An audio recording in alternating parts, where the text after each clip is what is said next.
Nigerian Catholic priests have been kidnapped.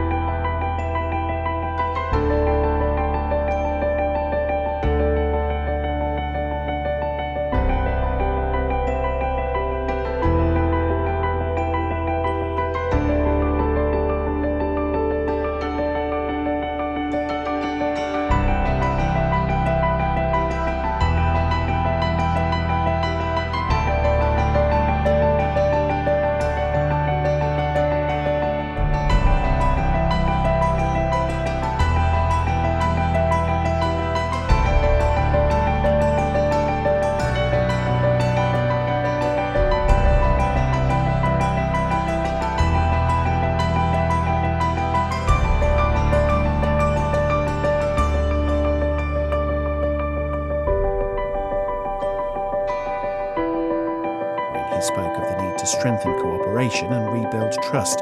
From Jeddah, here's our